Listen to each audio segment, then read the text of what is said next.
এইটো আমাৰ গুৰুদ্বাৰা বেক চাইডে ডিএছও চাই লওক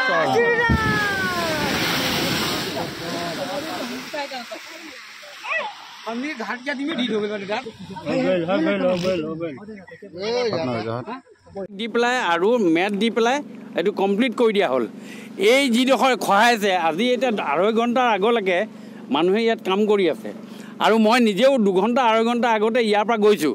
এতিয়া এইডোখৰ অল অফ এ ছাডেন এইটো স্কাউলিং হৈ পেলাই পকনীয়া এটা হৈ এইডোখৰত খহনীয়া আৰম্ভ কৰিছে, যিটো আমাৰ এই মথাউৰিটোৰ কাৰণে এটা ভাবুকিৰ সৃষ্টি হৈছে। মই আপোনালোকক এছুৰেঞ্চ দিছোঁ, ডিব্ৰুগড়বাসীক এছুৰেঞ্চ দিছোঁ, অলৰেডি আমাৰ মেগা বেগ আহিছে, যি মেগা বেগ আৰু বালি আহি আছে। আমি এতিয়া ভৰাই এতিয়া আমি পেলোৱাৰ ব্যৱস্থা কৰিছোঁ। অলৰেডি আমাৰ মানুহ আহিছে, কাম কৰা সৈনিকসকল আহিছে, তেখেতসকলে এতিয়া আমাৰ ইয়াত কাম কৰিব। আপোনালোক থাকক, 1 ঘণ্টাৰ ভিতৰত আমি বেগ পেলোৱাৰ ব্যৱস্থা নহয় যে ভাবুকিটো আপোনাৰ দেখিছে। এইটো মথাউৰি এইখিনিত যদি খহাই থাকে এইটো ডিব্ৰুগড় চহৰৰ কাৰণে ভাবুকি হৈছে, কিন্তু তাৰ প্ৰটেকশ্যন দিয়াৰ ক্ষেত্ৰতো আমি হেমাহি কৰা নাই।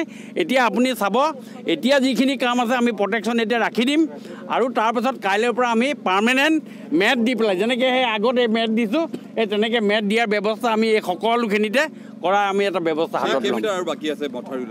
আৰু এতিয়া ইয়াৰ পৰা কিমান হ'ব, খুব বেছি 20 মিটাৰ বা 25 মিটাৰ হ'ব। কিন্তু আপোনাক কৈছোঁ যে এইটো একচুৱেলি অৰিজিনেল বেংক নহয়। মথাউৰি যিটো ৰঙামাটিৰ যিটো বেংক সেইটো বেংক নহয়, এইটো পলস পৰি পেলাই চৰ হোৱা এটা হেৰি। সেইকাৰণে আমি কৈছোঁ যে খহনীয়া হৈছে, এইটো বহুদিনেই হৈছে চৰ পৰা, কিন্তু আমি সেইটো কাৰণে আমাৰ প্ৰটেকশ্যনৰ ব্যৱস্থা হ'ব।